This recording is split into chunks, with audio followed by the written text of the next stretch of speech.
Le contrôle coercitif, déjà, c'est ce qu'on retrouve toujours avant le féminicide. On s'est rendu compte de ça, que ça peut être aussi une alarme pour que l'entourage puisse comprendre en fait ce que vit une victime.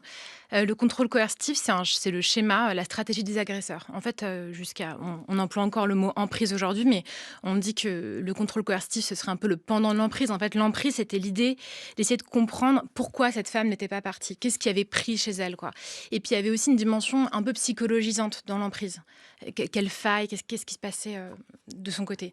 Alors que le contrôle coercitif, l'idée, c'est de regarder quelle stratégie l'agresseur a mise en place pour que cette femme soit prise au piège. C'est un dispositif qu'on retrouve tout le temps et ce qui est vraiment impressionnant, c'est qu'en fait, c'est toujours la même stratégie. C'est-à-dire que ces hommes ne viennent pas des mêmes classes sociales, parfois ont un travail, parfois n'en ont pas le même âge, etc. Et ils mettent toujours en place le même schéma. Généralement, ça commence plutôt par une relation qui est très intense au départ.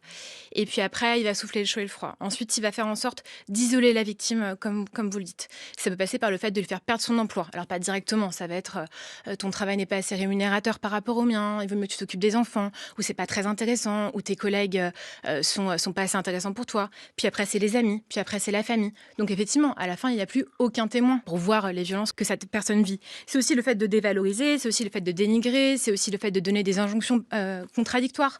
Il va lui dire de préparer, qu'il aime, je sais pas, tel plat. Et puis quand elle l'aura préparé, il va lui dire je déteste ce plat. Donc en fait, on voit comment il joue sur les perceptions. Donc ça a pour conséquence à la fin que ces femmes, oui, peuvent penser qu'elles sont folles.